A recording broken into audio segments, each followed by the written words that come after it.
بسم الله الرحمن الرحیم ونزلنا عليك الكتاب تبيانا لكل شيء وهدى ورحمة وبشرى للمسلمين.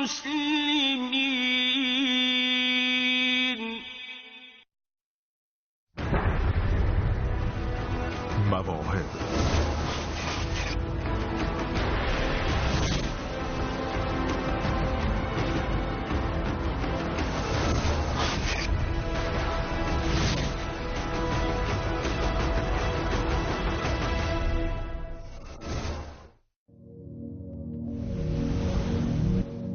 اثبات شکل دادن.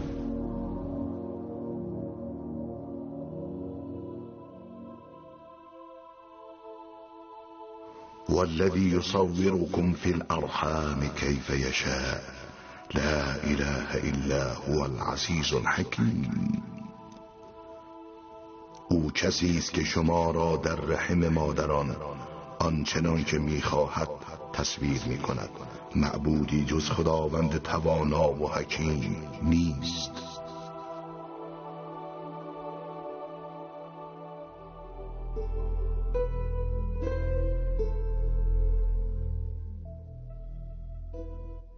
اگر یک فرهنگ لغت 20,000 کلمه‌ای به شما داده شود و از شما بخواهند کلمه‌ای به آن اضافه کنید که در آن فرهنگ لغت نباشد، اولین کاری که باید برای اضافه کردن یک کلمه جدید به فرهنگ لغت انجام دهید چه کاری باید باشد؟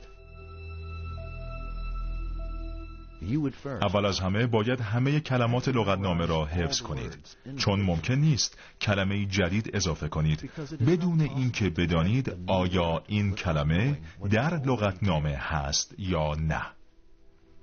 حالا به جای یک لغتنامه 20,000 کلمه‌ای تصور کنید یک لغتنامه 7 میلیارد کلمه‌ای به شما دادند و از شما خواستند تا هر روز 350,000 کلمه جدید به آن اضافه کنید. آیا می توانید این کار را انجام دهید؟ البته که نمی توانید. بدون استفاده از تجهیزاتی مثل رایانه چند نفر باید مشغول انجام این کار شوند؟ به علاوه به این افراد باید 1,000,000 فرهنگ لغت مختلف داد تا بتوانند هر روز کلمات جدید را اضافه کنند. 100,000 کلمه هر روز به چندین لغتنامه باید افزوده شود. 500,000 کلمه به دیگر لغتنامه ها به صورت روزانه و به بعضی دیگر نه 1,000,000 بلکه میلیاردها کلمه باید هر روز اضافه گردد.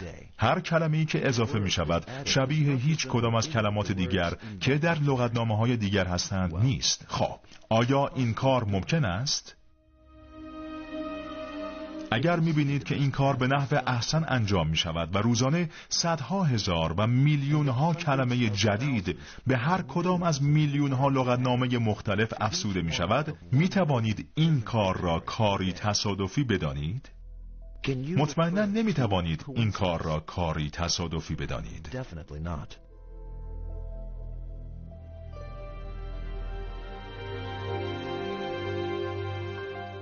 به همین ترتیب یک انسان یک نوع از لغتنامه است.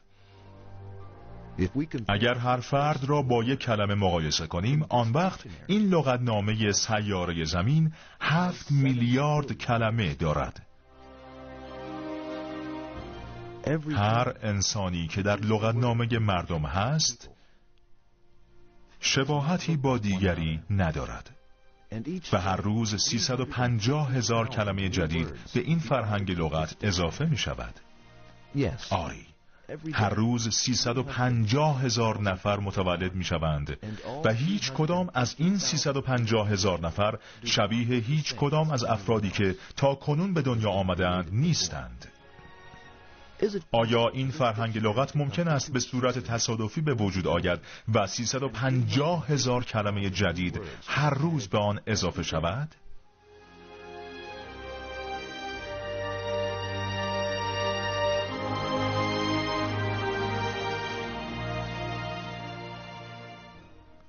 دانشمندان 1 میلیارد گونه منحصر به فرد کشف کردند.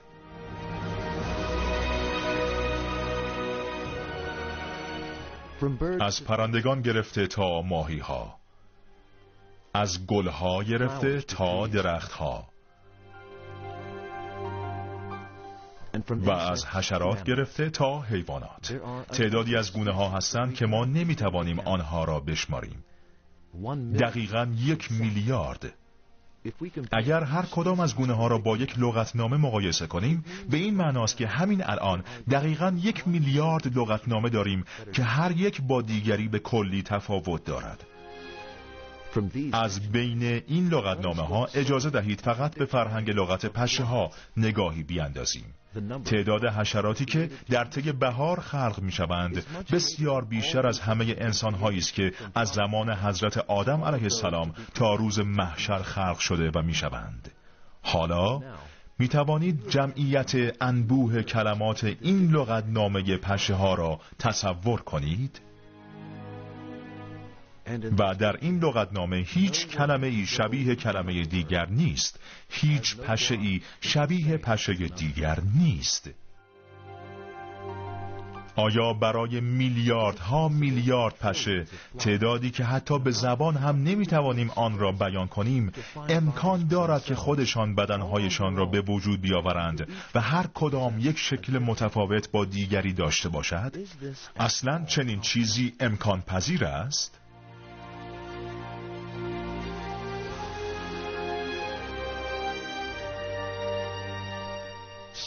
دانه های برف نیز یک فرهنگ لغت هستند که ما احتمالاً نمیتوانیم تعداد دقیق آنها را بگوییم. و در این فرهنگ لغت هیچ کلمه شبیه دیگری نیست. بله، هر دانه برف با دانه دیگر فرق دارد. هیچ دو دانه برفی با هم کاملا شبیه نیستند. چه کسی غیر از خدا میتواند این شکل‌های متفاوت را خلق کند؟ همه موجودات با دیگری تفاوت دارند، از دانه‌های برف گرفته تا سرانگشتان بزرگ انسان. اکنون اجازه دهید همه این فرهنگ‌های لغت را به کنار بگذاریم و فقط به فرهنگ لغت انسان نگاهی بیاندازیم و صورت انسان را که یک کلمه از این لغتنامه است بررسی نماییم.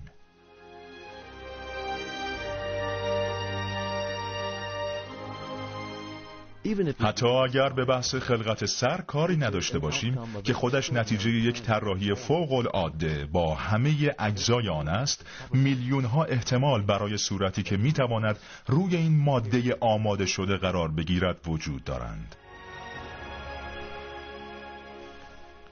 در میان این همه احتمالات بیشمار، به طور قطع غیر ممکن است کسی بتواند مناسب ترین و زیباترین صورت را به گونه‌ای که همه فکرها از آن عاجز و درمانده‌اند انتخاب کند. ماده‌ای که برای صورت انسان به کار می رود کاملا ساده و معمولی است. فقط یک پوست، یک جفت چشم و کمی مو. علیرغم این، اگر هیچگاه زیبایی یک صورت را ندیده بودید، می توانستید صورت یک جنین 2 ماهه را تصور کنید؟ زیبایی که در هنگامه سادگی و معمولی بودن است. آیا می تواند به این زیبایی خلق شود؟ بعد از ترسیم صورت برای یک انسان غیر ممکن است که آن صورت برای شخص دیگری دوباره ترسیم شود. هیچ کاری سخت‌تر از آن نیست که با یک ماده مشابه بخواهی برای هر نفر یک صورت جداگانه ترسیم کنی. برای اینکه باید همه صورت‌هایی را که قبلا کشیده‌ای کنار بگذاری.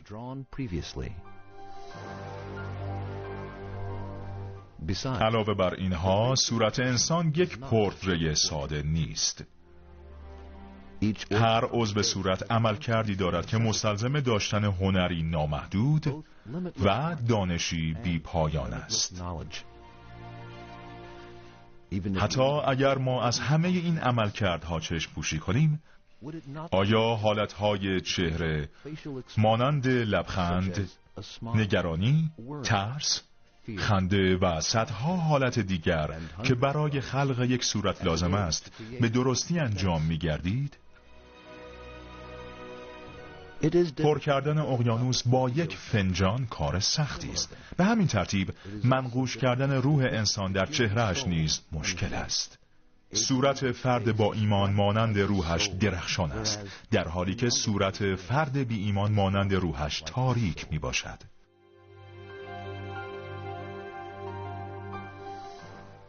گاهی اوقات سالها طول می کشد تا یک مجسمه ساز یک حالت ثابت برای تقارن کارش درست کند. از طرف دیگر هر ثانیه 4 نفر و هر روز 350,000 نفر در نهایت سادگی به طور کامل خلق می شوند و هر نفر هم صورت متفاوتی دارد.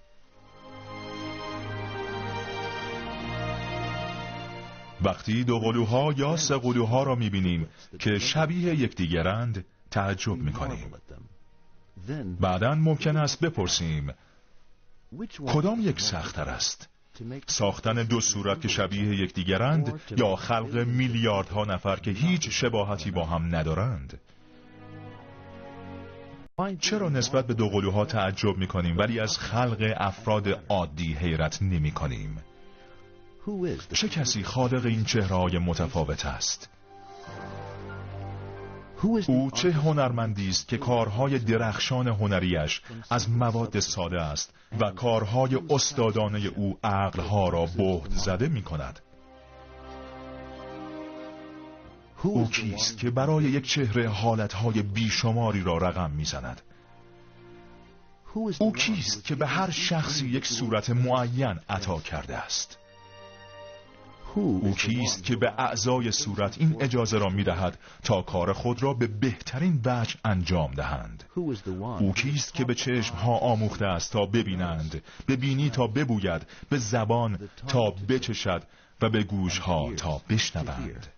تنها یک جواب برای این همه او کیست ها وجود دارد و او خداوند متعال است.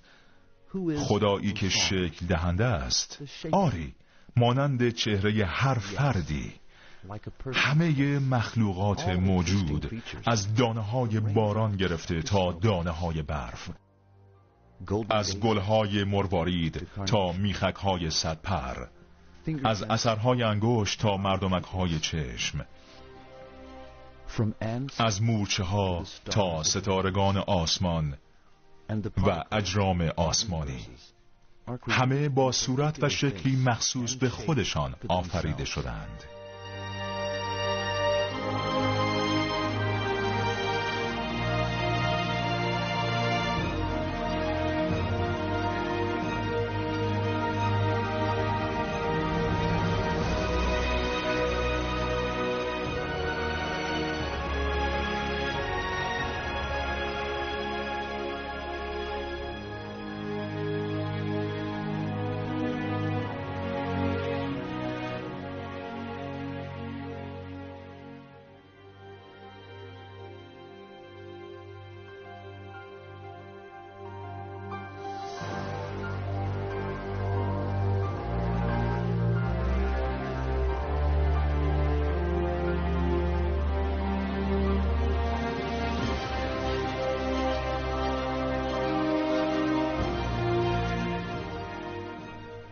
همان گونه که می‌بینید، اعطای یک چهره خاص به هر موجود باعث می‌شود که شبیه هیچ موجود دیگری در گونه خود نباشد و این ثابت می‌کند که خداوند متعال وجود دارد و خداوند یکتاست. دانش او بی حد و حصر است، قدرت او بی پایان است و اراده او نامحدود است.